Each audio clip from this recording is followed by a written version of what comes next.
Attention spans have literally gone from 20 minutes in the 1980s to literally a few seconds in 2024. And if you really want to progress and scale your business and still get the best grades in your tests, then the only factor nowadays that actually allows you to do this is your focus. If you can simply do 4 hours of focused, deep work, then you can literally achieve whatever goal you want. So in this video, I'm going to give you the full roadmap I've used myself to change my focus and go from someone who can only focus for 5 minutes to someone who can focus for 8+ hours a day. But just before I go over this roadmap, I just want to tell you a quick story because this will allow you to understand the video so much better. You see, I'm sitting with perfect posture on my chair, my eyes are closed, and there's no sound whatsoever distracting me. You see, for the first time in my life, I'm trying to focus on the breath and actually meditate. You see, hours before this, I was called into my monitor looking how I can actually improve my focus by watching an Andrew Huberman podcast. Andrew Huberman is basically like a scientist that is like specialized in this kind of field, right? So I'm just sitting here for like 2 hours taking notes,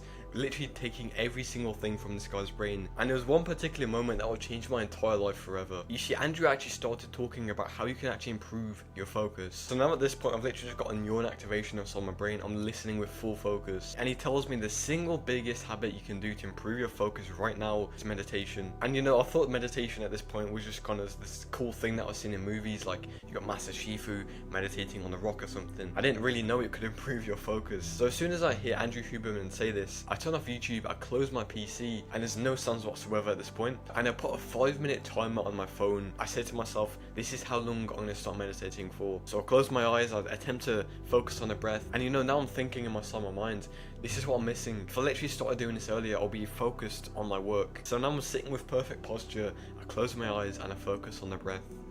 Or at least I tried to. Because I'm not even joking when I say this, every single 10 seconds, I open my eyes to check to see if the time's done. Every 10 seconds felt like it was 10 minutes. And it was so hard for me to focus on the breath, I just gave up. Literally 2 minutes in, I open my eyes and I just turn off the timer and I just go watch YouTube again. But you know, when I started meditating, I thought it'd be like Master Shifu or something. But no, I just couldn't focus whatsoever. My focus was that terrible, I couldn't even focus to improve my focus. And this is probably what you're facing right now. You know, you've heard people say meditation improves your focus, you know, fix your diet, you know. And maybe you've tried it, but it doesn't work for you. And this is what I'm going to solve in this video. So if you're going to stick around, I will really improve your focus because the same thing happened to me, okay? I do just want to say, if you're going to get personal advice from me, and literally get tailored productivity advice from me so I can fix your problems and get you to the point where you're working for 4 to 6 hours a day and doing deep work, click the first link in the description, okay? So this video is going to be split into 4 parts. The first part is going to be all about attentional spaces. The second part is analyzing your distractions. The third part is implementing processes and systems to actually cut out all of these distractions. And the last part is a very practical step on how you can actually improve your focus over time. So let's move on to attentional spaces, okay? Now this first part of the video, which is attentional spaces, is very important because if you do not understand this concept, you will never, and I repeat, never improve your focus. See, the attentional space is basically everything in your current attention. I'll probably put a picture on screen so you can actually see it better, but literally just imagine a circle with tiny little circles on the side. This big circle represents your attentional space, and these small circles represent the little things inside your attention. So for right now, this video is in your attention. Maybe you're working on a task as well. Maybe you've got music in your ears. That is all in your attentional space. And the reason why you cannot focus right now on your work, on anything in your life, is because every single time you try to focus, this work isn't filling your attentional space and you've actually got other things inside it. And if we actually want to improve our focus and actually get into a focus flow, we need to make sure the work is filling this attentional space. So here's a quick actionable step I want you to do. I want you to think of all the distractions you face in your deep work sessions, whether that's YouTube, TikTok, scrolling, I don't know, video games, whatever. Just label every single distraction that distracts you from the main task you're trying to do. And this will really help you on the next part of the video that I'm about to go over, okay? And the thing is, most people don't realize this, but getting rid of the distractions is 80% of what makes up good focus. Obviously, you know, you have to perfect your sleep to actually have good focus. But all the other things like the Pomodoro technique, the Eat the Frog technique, that all works. But if you really want to just level up your focus, the first thing you need to do is get rid of all your distractions, okay? And this next part of the video is going to go over analyzing your distractions, why you get distracted every single work session. The thing that I did to really improve my focus is asking myself why I get distracted. Why do I procrastinate? Why do I load up GTA when I'm doing my deep work? When you actually answer this question, you will actually be able to understand why you run to certain things, why you run to YouTube when you're in your deep work session, because it's really not an addiction. The reason why most people get distracted is because they have unresolved trauma inside their mind, so they run to distractions. Maybe they find the task super hard, and if we can actually understand the deep-rooted problem, the cause of why we keep on running to the distractions, we will never get distracted again. You know, when I actually did this exercise myself, I asked myself why I keep on getting distracted.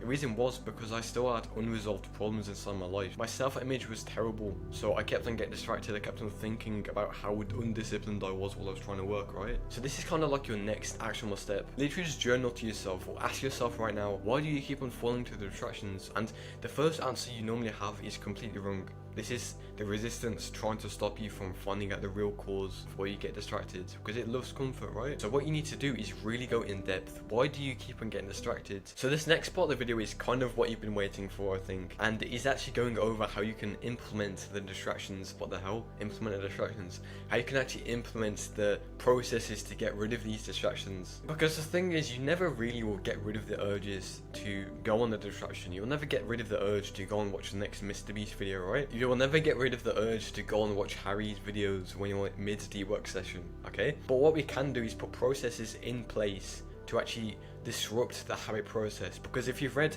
the book Atomic Habits, in fact, it's right here on my desk because I'm a bloody nerd. But basically, James Clear, in this book, he says there's a 4-part process to a habit. You've got the cue, you've got the craving, you've got the response, you've got the rewards. We actually want to cut out these distractions. We need to disrupt the craving, and the way we do that is by basically making the habit super hard to get onto. So literally, I'm gonna give you an example. When I'm in my D-work session, right, literally for me to get on YouTube, there's so many things I have to do. There's so many roadblocks stopping me. If I'm doing my work in Google, I have to open a new tab. If I'm not, I have to open Google, right? I have to go on YouTube, I have to sign in, I have to get all my passwords and random stuff right. And then once I actually log into YouTube, I have to disable the 4 web extensions, like the unhook, the thumbnail blocker. And after I've turned all those web extensions off, I can actually watch a YouTube video. I can watch the next Mr. Beast video, right? But the thing is, it's too hard for my brain to commit to that process, so it just gets back to work. And like I said in all of my other videos, I always hammer on about this same thing. That is, your brain is always going to take the path of least resistance. So what I want you to do right now is literally just think and ask yourself, what process can I put into place that will stop me from getting onto this distraction? And if you can't really think of any ways, literally just reverse engineer the process. Literally ask yourself, how do I actually get onto the distraction in the first place? Like if you keep on finding yourself going on your PS5, how do you actually get on your PS5? Well, you turn the PS5 on, you turn the controller on, you sit on your sofa or your chair. Well, what if you literally just unplugged the PS5 and you lobbed it out the window? Threw it in your neighbour's garden? Obviously don't do that because that's a lot of money, but you get the point. You can put it anywhere, you can hide it anywhere, you can put it in your cupboard, and then when your brain remembers, oh, it's in my cupboard, I have to, you know, get the wire and pull it in, your brain is not going to commit to that process and it's going to get straight back to work. So that's your actionable step. And I know I'm being that super annoying teacher that just sets lots of homeworks, but the thing is, you need to complete this because this is actually going to really save your focus, okay? Now in this last part of the video, I'm going to show you a habit that I've been doing for over a year that has completely changed my focus. And it's starting from someone who can focus for 5 minutes, 1 minute,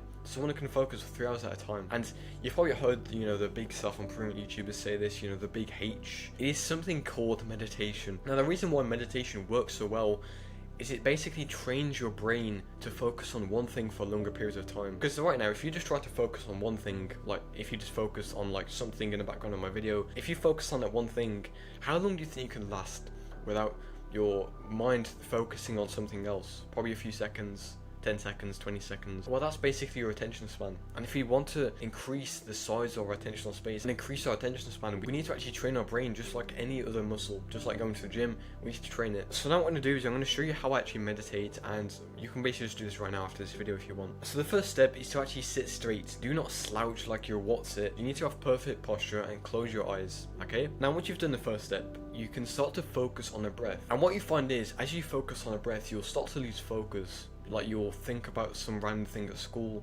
maybe you think about a video game or something like that. Well, when that happens, what we have to do is redirect our focus back onto the breath. And when you do that, that is basically like one bicep curl, and then basically you just do that process for 5 to 15 minutes. You know, there's some people that meditate for like 3 hours a day, but I really recommend just installing like Medito. That's the one I use. It's all free. You can just like start a timer and you can meditate, you can track it, and it's just a great app. So I'd really recommend getting that if you want to start meditating. And that is basically the 4-step process to actually improve your focus and attentional space. I did just want to say before I by the end of the video, if you want to get access to a ton of free resources about improving your productivity and actually get way better grades in your exams, and get personal advice from me about productivity so you can just skyrocket your studying sessions and actually do lots of more deep work, click the first link in the description to join my free community. Okay, I really hope you enjoyed this video, and I hope you do all the actionable steps, otherwise I'm going to come to your house and kill you. Goodbye, have a nice day, you're going to have another face again.